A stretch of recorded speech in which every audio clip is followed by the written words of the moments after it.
crianças, tudo bem com vocês? Eu espero que sim. Eu estou aqui para mais um culto infantil online com vocês, mas eu quero deixar uma lembrança. Não deixem, caso vocês possam, é claro, de participar do culto infantil presencial, que vai ser maravilhoso, já está sendo maravilhoso, né?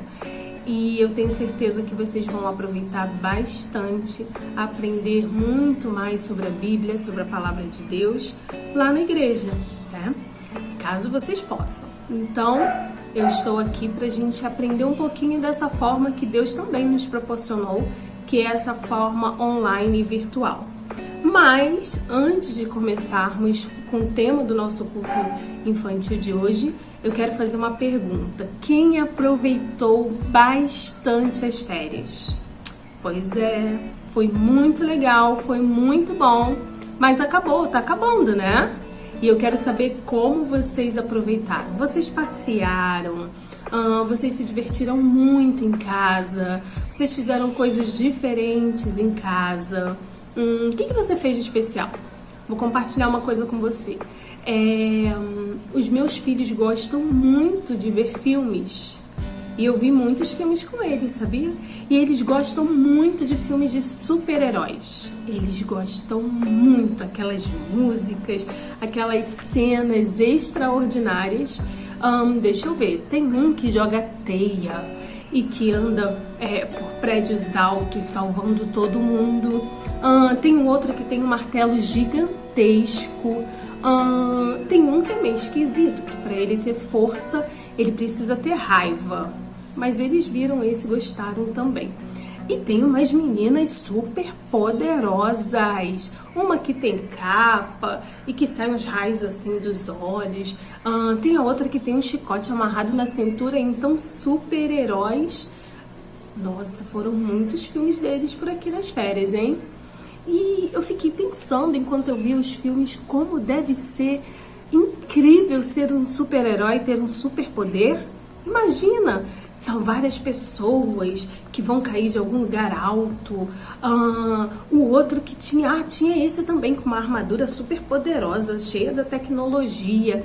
Então ter superpoderes, poderes extraordinários deve ser incrível, né? Imagina, nós, seres humanos, somos muito inteligentes e podemos fazer coisas incríveis, tá? Eu já vi seres humanos comuns fazendo coisas incríveis. Imagina, gente, o superpoder de um médico, o superpoder de um bombeiro, o superpoder de pessoas comuns, que às vezes não tem uma profissão assim famosa, mas que é uma pessoa comum. Olha o superpoder de um padeiro, de fazer um pãozinho tão gostoso. Então, todos nós temos superpoderes, né? Superpoderes comuns, né? Poderes comuns. Mas nós não podemos fazer coisas mirabolantes, né? Nós não podemos voar, essas coisas só acontecem no filme, não é verdade? Não podemos voar, não podemos saltar de uma altura muito, muito, muito, muito grande sem se machucar. Nós não temos o poder de curar, não temos o poder de transformar o coração das pessoas. E vocês conhecem alguém que tenha? Vocês conhecem alguém que tenha esse superpoder de curar pessoas, de amar as pessoas de forma incondicional? Sabe o que isso significa? Essa palavra enorme, incondicional? É que não depende de nada para que se ame essa pessoa. Vocês conhecem alguém que ame de forma incondicional? Vocês conhecem alguém que tem o superpoder de salvar, de transformar o coração de uma pessoa má para um coração bom, livre do pecado? Pois a palavra de Deus nos aponta. O único que tem esse super, ultra, mega poder, esse e todos os poderes que você imaginar, só o nosso Deus. Ele é o Criador. Ele é o perdoador, Ele é o transformador de corações. Foi Ele quem criou. Vocês lembram do tema de alguns cultos passados, falando sobre a criação? Foi Ele quem nos criou, foi Ele que nos amou, foi Ele que nos sustentou e nos sustenta cada dia. Então hoje a gente vai falar um pouco sobre esse tema. Deus tem todo o poder. Ele não tem um poder, ele tem todo o poder. E ao contrário dos filmes que eu assisti nas férias, lembra que eu comentei agora? Esses filmes que eu assisti nas férias com os meus filhos falavam de super-heróis da fantasia. Eles não existem de verdade, né? São atores que gravam com efeitos super especiais, mas que não existem de verdade. Hoje nós vamos falar do único que tem todo o poder e que é real, que existe, sempre existiu, desde o começo e até o fim, sempre existirá, né? Ele é o alfa e o ômega, o começo e o fim. E nós vamos falar um pouquinho sobre ele. Vamos lá? Mas antes eu vou convidar aqui uma pessoa para fazer uma oração para que nós possamos ouvir a palavra de Deus.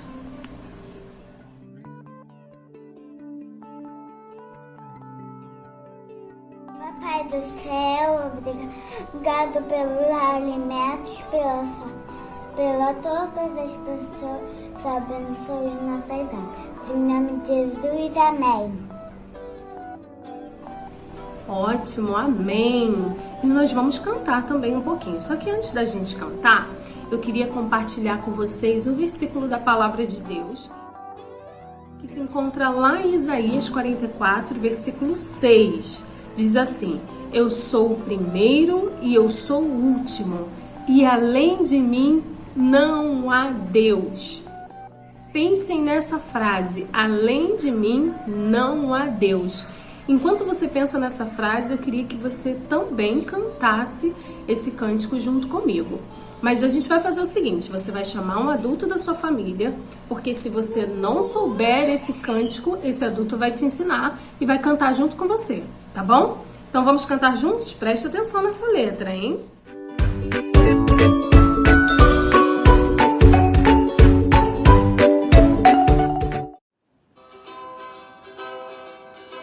Tão grande é meu Deus é tão grande que todas as coisas criou. Tão grande é meu Deus é tão grande que todas as coisas criou. Os montes são dele, os rios são dele, as estrelas são dele também. Tão grande é meu Deus é tão grande que todas as coisas criou. O amor de meu Deus é grande, tão grande que deu o seu filho por mim. O amor de meu Deus é grande, tão grande que deu o seu filho por mim. Eu sou pecador, mas o Salvador meu castigo na cruz recebeu. O amor de meu Deus é grande, tão grande que deu o seu filho por mim. Tão grande e tão poderoso é o nosso Deus. Que coisa maravilhosa de cantar e de saber, né, gente? Bom, pessoal, agora nós vamos para a nossa base bíblica, o nosso versículo, o texto que vai conduzir toda a nossa lição e a nossa reflexão de hoje. Eu vou dar um tempinho para você pegar a sua Bíblia para acompanhar junto comigo, ou você que já está sabendo ler sozinho, você também vai poder acompanhar, porque vai estar escrito aqui, tá bom? Então, a nossa leitura bíblica está no livro de Sofonias, capítulo 3, versículo 17. Sofonias 3, 17. Diz assim a palavra de Deus: pois o Senhor, seu Deus, está em seu meio. Ele é um Salvador poderoso. Ele se agradará de vocês com exultação e acalmará todos os seus medos com amor. Ele acalmará todos os seus medos com amor. Que coisa boa, né? Vamos à nossa lição de hoje?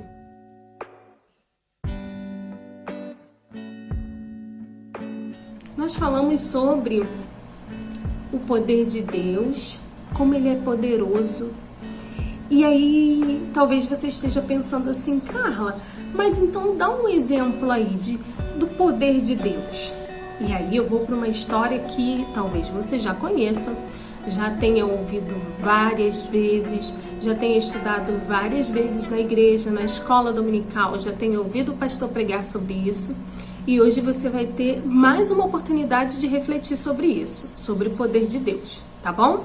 Então vamos pensar aqui uma coisa comigo que vai fazer parte da história, então eu preciso que você me ajude. Você sabe me dizer o que é um escravo? Pensa aí. O que é um escravo? Responde aí para mim. Muito bem. Um escravo é uma pessoa que trabalha forçadamente, ou seja, ele é obrigado a trabalhar e não recebe nada em troca do seu trabalho. Ele trabalha muito, muito mesmo. E às vezes tudo que ele recebe é um lugar para morar ou comida, né? E comida e um lugar para morar. Só isso, mas ele não recebe um salário pelo seu trabalho. Ele é explorado e muitas vezes ele é maltratado com castigo, né? O dono do escravo, aquele que tem o escravo sob o seu domínio, ele maltrata muitas vezes esse escravo. E nós vamos falar sobre essa realidade do povo de Deus. O povo de Deus, está escrito lá no livro do Êxodo, o povo de Deus estava como escravos no Egito. Né? O povo de Deus, que é o povo de Israel, estava sendo escravizado no Egito. E eles passavam por isso. Fome, castigos, muita necessidade, muita necessidade. E eles estavam tão cansados disso, sofrendo tanto com essa situação horrível, que eles passaram a clamar a Deus, pedindo muito a Deus, alguém que os tirasse daquela situação de escravidão. Eles sofriam muito. E Deus, que é infinito em sua bondade e misericórdia, ouviu a oração do povo. E ele providenciou alguém que pudesse libertar aquele povo. Vocês já sabem quem é, né? Eu sei que vocês são espertos. E aí, quem foi? Isso aí, Moisés, que foi criado como um príncipe no castelo. Vocês lembram do início da história de Moisés? Quem não lembra, ó, pede ajuda aí pro adulto da sua casa te relembrar essa história que está escrita lá no livro do Êxodo. Moisés foi criado como um príncipe dentro de um castelo. Mas desde sempre Deus já havia separado a vida de Moisés para libertar o seu povo da escravidão. Então Moisés cresceu e várias coisas aconteceram na vida dele, até chegar nesse ponto de Deus falar com ele e dizer: Moisés, você vai libertar o meu povo da escravidão no Egito. E assim Moisés se colocou disponível, se colocou nessa missão de libertar o povo, porque ele sabia que quem estava com ele tem todo o poder. E assim aconteceu. Deus envia Moisés de volta para o Egito, que ele tinha saído do Egito, tá? Vocês vão saber disso também em outras situações. E se tem alguém aí do seu lado te ajudando, já vai pedindo para te dar essa lembrança, caso você tenha esquecido dessa história. E aí Moisés volta para o Egito, só que quando ele chega lá no Egito, e quem governava era o faraó, e que ele fala assim: olha, o Senhor me mandou libertar o povo do Egito. O que acontece? O faraó fala assim: podem ir, meus queridos, podem ir embora, toma aqui um lanchinho para sua viagem, é isso? Não, o coração de faraó estava duro. A palavra de Deus diz que o coração do faraó estava endurecido. Foi o próprio Deus que endureceu o coração de faraó, porque ele tinha ali o objetivo de manifestar o seu poder. E o faraó não deixou o povo ir. Nada disso. Ninguém sai daqui. Vai ficar todo mundo aqui, vai continuar escravo. Quer saber? Já que vocês estão reclamando tanto, não estão gostando dessa vida de escravo aqui, eu vou piorar a vida de vocês. Foi assim que Faraó agiu. Gente, que coisa horrorosa, né? Pois então, Deus, que tem todo o poder, enviou ao Egito 10 pragas. Foram 10 pragas que o Senhor mandou para castigar Faraó com o coração endurecido e todo o povo do Egito. O povo de Israel não sofria esses castigos, o povo de Deus não sofria esses castigos, era só para os egípcios e o Faraó. Até que um dia, Faraó já estava sofrendo muito com todos aqueles castigos, e aí ele decidiu deixar o povo ir. Deixou o povo ir e Moisés conduziu aquela multidão. Gente, era muita gente, era muito povo. Conduziu toda aquela gente pelo deserto, saindo do Egito e passando pelo deserto. E conforme o povo andava, eles começavam a reclamar. Olha, eles reclamavam da escravidão, eles reclamavam do deserto, eles reclamavam da comida, eles reclamavam de tudo. Mais uma vez, o nosso Deus tem todo o poder. Ele é paciente, ele é misericordioso. E Deus estava com o povo e conduziu aquele povo. Ele manifestava todos os momentos do seu poder. Sabe o que ele fez, gente? Para mostrar o caminho, porque o povo ficou preocupado. Como é que a gente vai saber para onde ir, para essa terra prometida? Como é que a gente vai saber o lugar que a gente vai? Deus mandava nuvens que conduzisse esse povo durante o dia. E durante a noite, ele mandava o fogo também para iluminar, para mostrar o caminho, e o povo seguia esses sinais que Deus mandava. Muito bem. Chegou um momento dessa história que Faraó se arrependeu de ter deixado o povo ir. Ele pensou assim, será que eu fiz uma boa coisa? Acho que eu não fiz não. Eu vou lá e vou trazer meu povo de volta. Faraó reuniu seu exército e saiu atrás do povo. Ele queria trazer todo mundo de volta para voltar a ser escravo no Egito, né? E então o povo que já estava bem lá na frente chegou no momento que eles encontraram um beco sem saída. Na verdade, não foi bem assim um beco sem saída. Foi o mar. O mar vermelho estava à sua frente. E atrás, quem estava? Faraó e o seu exército. E o povo pensou, olha, falando numa linguagem que vocês já devem ter ouvido bastante, deu ruim. Deu ruim. Porque na nossa frente está o mar vermelho e atrás da gente o exército de Faraó. Acabou pra gente. Eles não sabiam, gente, que nosso Deus tem todo o poder. Então o que Deus faz? Através de Moisés, Deus abre o mar. A Bíblia não tem desenho, né? Tem as Bíblias infantis com os desenhos, com as ilustrações, mas eu fico aqui pensando na minha cabecinha a cena do mar aberto. Vocês já foram na praia? Já foram na praia? E aí, às vezes, eu ficava olhando assim para a praia, de lá da areia, ficava em pé, imaginando essa cena. Imagina essa praia aqui, abrindo ao meio. E foi assim que aconteceu. Deus abriu o mar e o caminho por onde o povo iria passar ficou sequinho. E o povo passou sem nenhum problema. E aí, os egípcios que vinham atrás viram isso, ficaram assim, chocados. E aí, resolveram passar por ali também. Só que quando a última pessoa do povo de Deus passou, o mar voltou a se fechar. E ali foi um problemão para os egípcios. Bom, Carla, mas o que você quer ensinar pra gente através dessa história? O que eu, Carla, quero ensinar? A palavra de Deus por si só já ensina. Ela ensina o quanto o nosso Deus é poderoso e por isso nós não devemos ter medo. Ter medo é uma coisa comum, na verdade, né? A gente tem alguns medos. Tem pessoas com medo de bichos. Eu sou uma pessoa dessa. Eu tenho medo de alguns bichos. Tem gente que tem medo de escuro. Eu conheço quem tenha medo de escuro. Tem gente que tem medo de barulho muito alto, de barulho muito forte. E Deus sabe que nós somos seres humanos que sentem medo. Mas Ele nos ensina que nós não precisamos viver no medo.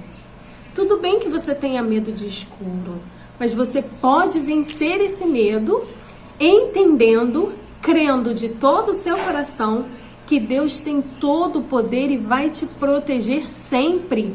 Ele não vai te proteger hoje se você for bonzinho. Ele não vai te proteger amanhã só se você for bonzinho. Ele vai te proteger sempre. E sabendo disso, você vai querer andar nos bons caminhos dele, né? Então, gente, essa é a maior lição que nós podemos tirar nesse trecho da história de hoje, é que Deus está com você em toda e qualquer situação. E que por isso você não precisa viver no medo, tá bom? Se você sente algum medo aí no seu coração, pede para Jesus, pede para o nosso Deus tirar esse medo, aliviar esse medo do seu coração e fale, pense nessa história todos os dias, assim como o Senhor demonstrou poder ao povo de Israel, Ele demonstra poder na minha vida todos os dias. E você pode crer que no Senhor você está seguro, você está segura e não precisa temer. Então vamos orar agradecendo a Deus por essa palavra? Feche os seus olhos para que nada ao seu redor venha te distrair. Abaixe a sua cabeça demonstrando reverência ao teu Deus e fale com Ele do mais profundo do seu coração.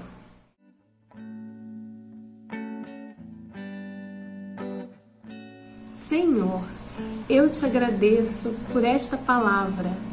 Eu te agradeço por ser tão poderoso na minha vida, nas nossas vidas.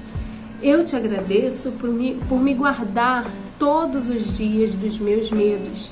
A Ti eu entrego o meu coração, a Ti eu entrego os meus medos. Me ajude a confiar e a descansar em Ti. Mesmo quando tudo ao meu redor for confuso, me ajude a confiar e descansar em Ti. Eu te peço e eu te agradeço em nome de Jesus. Amém.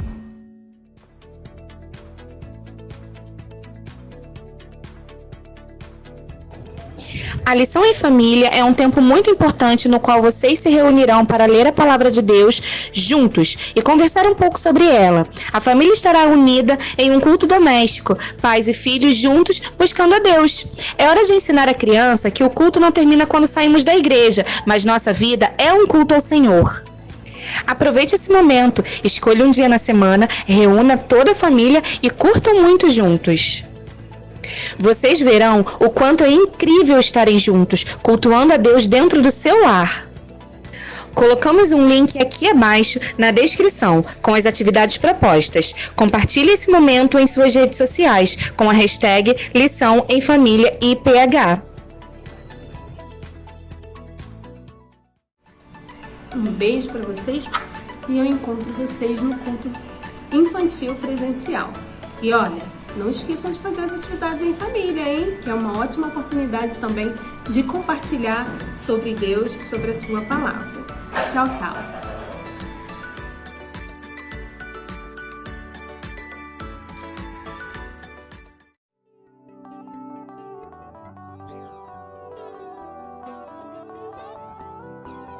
Você sabe o que é o culto?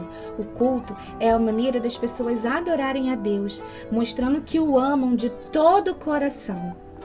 É quando tudo no nosso corpo está envolvido na adoração do nosso Deus. Tudo, nossos sentidos, nosso pensamento, nossas emoções, tudo está voltado para Deus. Na Bíblia diz, em João, capítulo 4, versículo 24, que Deus é Espírito e importa que os seus adoradores o adorem em espírito e em verdade. Deus é adorado quando nós reconhecemos a sua majestade, o seu poder, a sua santidade, a sua bondade, a sua providência, o seu perdão e a sua misericórdia a nosso favor. E o que é o culto infantil? O culto infantil é exatamente isso. É a adoração que as crianças prestam a Deus pelo que Ele é, pelos seus atributos e pelo que Ele faz, pela sua misericórdia. O culto infantil é onde a criança aprende a apresentar todo o seu ser ao Senhor, num ato de adoração a Deus. É muito importante discipular crianças, é muito importante ensiná-las a cultuar. E é bom que isso seja feito na linguagem delas, para que elas possam entender, para que elas possam praticar e para que elas não se sintam coadjuvantes, mas adoradores com todo o seu ser, com todo o seu corpo voltado para o Senhor. Elas precisam entender o que elas estão fazendo. Elas precisam entender para quem elas estão fazendo. Elas precisam crer nesse Deus único e maravilhoso. Então, o culto infantil é muito mais do que uma salinha para onde nossos filhos vão enquanto a gente está assistindo o culto. O culto infantil é um momento em que eles vão receber a palavra. Eles vão receber a palavra vinda de Deus, na linguagem deles. Eles vão aprender a oferecer todo o seu ser ao Senhor em adoração. Eles vão aprender que eles podem e devem participar do culto, oferecendo a Deus o seu louvor, a sua adoração, buscando a Deus em oração e oferecendo o seu ser ao Senhor. Traga os seus filhos para o culto infantil. É muito importante para o crescimento espiritual deles. Esperamos vocês!